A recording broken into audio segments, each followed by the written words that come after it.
सालों का जिम्मेदार नहीं हूँ, अपना जिम्मेवार हूँ। जब मैं आया हूँ तो मोहम्मद में 20 रोडों की लाइबिलिटीज थी, टेंडर लेकर काम का ऐलान तो हुआ था और 20 के 20 रोड रुके हुए थे। आज 20 के 20 में अगर एक रोड में बशीरी का काम ना हो रहा हो तो मैं जिम्मेदार हूँ। ये तो बता रहा हूँ मोहम्मद का, आपको फिगर ही बता रहा हूँ 20 रोडों का। ये बड़े मेन रोड है, बड़े, और 20 के 20 में आपको चैलेंज कर रहा हूँ कि यहाँ से उठ के सीधा मोहम्मद जाओ और मुझे बताओ कि फिलाने रोड पे काम शुरू क्यों नहीं हुआ। मैंने वो सारे बंद काम शुरू कराए हुए हैं। मैं जब आया 15 दिन की तनख्वाह नहीं थी, 13.5 साल का थ्रो फॉरवर्ड किनका दिया हुआ? मेरे वालों का दिया हुआ। ठीक है, अगर मेरे वाले गलत होंगे मैं गलत कहूंगा। उसको मैं ले आऊं 7.5 साल पे, अभी इंशाल्लाह इस जून में लेके आऊंगा 4.5 साल पे। अपना जो बजट है पहला, उस पर मैंने कोई स्कीम नहीं दी। मैंने वो गंद जो इन्होंने इतना बड़ा खोला हुआ था इस सूबे के अंदर, उस सब पे काम शुरू कर दी है। अमली तौर पे काम शुरू है, हर जिले में शुरू है, हर हल्के में शुरू है। अब जो ये बजट आ रहा है, ये वो बजट होगा इंशाल्लाह जिसपे हमारे विजनरी, हमारी स्कीमें आएंगी। और स्कीमें कौन सी है? स्कीमें वो जिससे रेवेन्यू आएगा, स्कीमें वो जिससे सूबे में एम्प्लॉयमेंट आएगी, स्कीमें वो जिसमें सूबे की आवाम का, सूबे का इकोनॉमिकली फायदा होगा। लाइन बिछा रहा हूँ, ट्रांसमिशन लाइन कंपनी बना ली है, इंशाल्लाह 800 मेगावाट पे काम शुरू है। इस वक्त मेरा टारगेट है 28 तक 500 मेगावाट पे मुकम्मल होगा। ट्रांसमिशन लाइन पे काम शुरू कर दिया है 18 अरब से। ट्रांसमिशन लाइन जब यहाँ पे आएगी, बिजली मुझे पड़ती है 10.5 रुपए में। मेरा कोई काम नहीं है नेशनल ग्रिड के साथ, ये बिजली 10.5 रुपए में पड़ी है मुझे। इसमें जो मेरे साथ इन्वेस्ट करेगा और साथ हुकूमत, अगर मिलके भी हम करें ये काम, पीपीपी मोड पे भी करें, सारा खुद ना भी करें, तो फिर भी अगर मैं 21 रुपए बिजली दूं तो इससे मुझे अरबों रुपए का रेवेन्यू भी आएगा। और मुझे नहीं लगता इतने कम रेट पे बिजली देने के बाद कोई इंडस्ट्री कहीं और होगी। ये इंडस्ट्रियल हब बनेगा इंशाल्लाह। इसके अलावा लिफ्ट कनाल जो पूरे पाकिस्तान की फूड बास्केट है, सूबे की नहीं, उस पर इंशाल्लाह इस साल हम काम शुरू करने वाले हैं। वो मोटरवे जो पूरे पाकिस्तान का, मैं नहीं कह रहा, तमाम इदारे कह रहे हैं कि सबसे फीजेबल मोटरवे है ये खान टू पेशावर। 11 जिलों को डायरेक्ट लग रहा है और 2 जिलों को पंजाब के इनडायरेक्ट लग रहा है। उसमें भी इंशाल्लाह इस साल काम शुरू करेंगे। ये वो मनसूबे हैं जो साथ और भी होने हैं, इस तरह और भी बड़े मनसूबे हैं। तो आप जो ये कह रहे हैं कि डेवलपमेंट नहीं हो रही, तो आपको पता हो कि जो बजट में पैसा रखा गया था डेवलपमेंट के लिए, वो पैसा मैं दे चुका हूं। अब चूंकि मैंने रेवेन्यू बढ़ा लिया है बहुत ज्यादा, 33 अरब रुपए लास्ट कैबिनेट में मैं एक्स्ट्रा दे रहा हूं उस रकम से जो मैंने 30 जून तक देनी थी। तो हाँ, काम बहुत ज्यादा खुल गए थे, बीच में इंटरिम गवर्नमेंट आ गई, उसमें काम रुक गए, लाइबिलिटीज बढ़ गई। तो जरा वो हिसाब आप लगाएं कि उस सबको शुरू करना। 2400 स्कीमें जो बंद थी शुरू भी हैं, और आप देख रहे हैं कि आए रोज इफ्तिताह भी हो रहे हैं। मैं खुद जाता नहीं हूँ, आए रोज इफ्तिताह हो रहे हैं इंशाल्लाह। वो प्रोजेक्ट जो 2014 में शुरू हुए थे, अब आके मैं मुकम्मल कर रहा हूँ।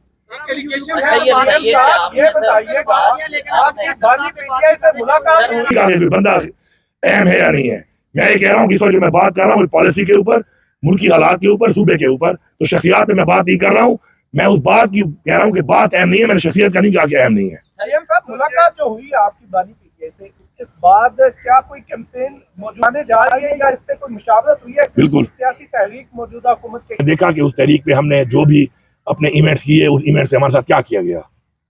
सूबे की हद तक हमें कुछ नहीं कहा जाता, जब हम निकलते हैं तो हमारे पे किस तरह का आफत गिरा देते हैं, हर तरह का तशद्दुद, हर तरह की फसाइयत। बाकी सूबे तो छोड़ ही नहीं रहे हैं, अभी ऐलान नहीं होता पहले से लोगों के घरों में घुस जाते हैं ये। तो उसमें जो हमारी तहरीक है, जो खान साहब से मेरी बात हुई है, आज हमारी पॉलिटिकल कमेटी की मीटिंग है, खान साहब से मैंने डिस्कस किया है, हमने एक चीज को फाइनल किया है। कल खान साहब ने मुझे बताया कि पॉलिटिकल कमेटी में मैं आज वो ब्रीफ करूंगा, उसके ऊपर इंशाल्लाह फौरन से पहले आपको नजर आएगा कि पूरे पाकिस्तान के अंदर हम जो एक्टिविटी कर रहे हैं किस तरीके से होगी। क्योंकि खान साहब ने मेरे साथ मुशावरत की, मुशावरत के बाद हमने एक पॉलिसी डिसाइड की, वो मैंने आज देनी है अपनी पॉलिटिकल कमेटी को। तो अगर सामने आएगी तो पॉलिटिकल कमेटी की तरफ से आएगी, मैं वो जाती तौर पे दे नहीं सकता, तो आपके सामने इंशाल्लाह आज रात तक या कल तक आ जाएगी। अच्छा खान साहब, आपने गवर्नमेंट से ये कहा है कि अगर अप्रैल तक जो फंड है केपीके के अगर ना दिए गए, पुलिस को भी, डॉक्टरों को भी, अवाम को भी, सरकारी मुलाजमीन को बाहर निकालेंगे। जो आपकी खान साहब से मुलाकात हुई है, क्या कि जो कंपेन का एक हिस्सा तो नहीं बना रहे हैं वो? खान साहब का जो है ना, देखे हमारी दो चीजें हैं। एक चीज है मेरी सियासी पार्टी और एक सियासी तहरीक।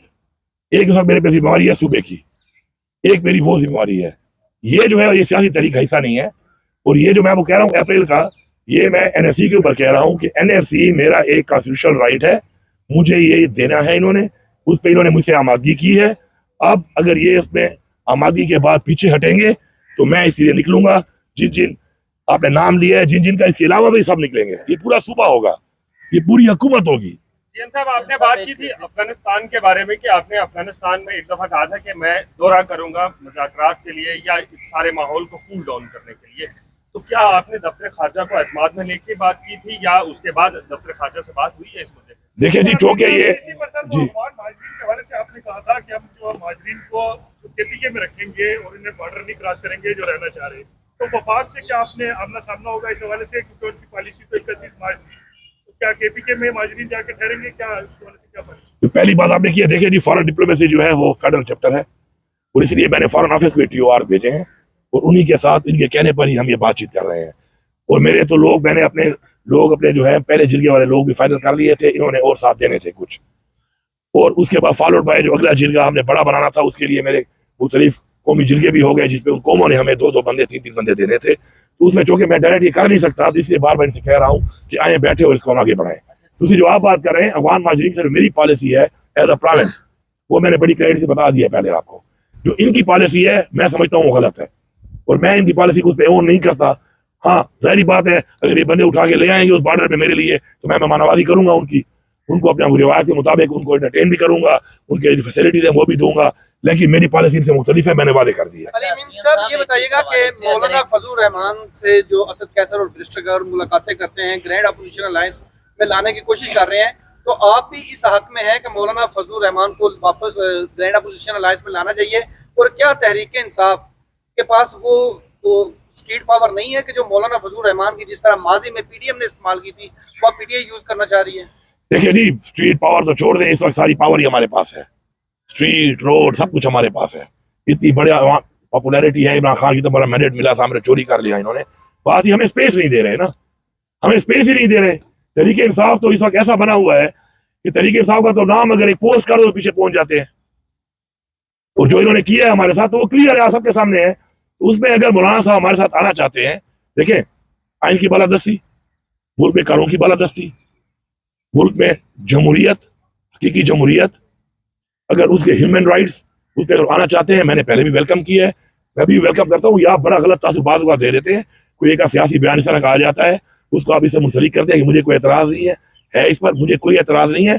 मैं पार्टी को वादे तौर पर बता भी चुका हूँ और वहां पर मेरा पैगाम वहां पे जा भी चुका है।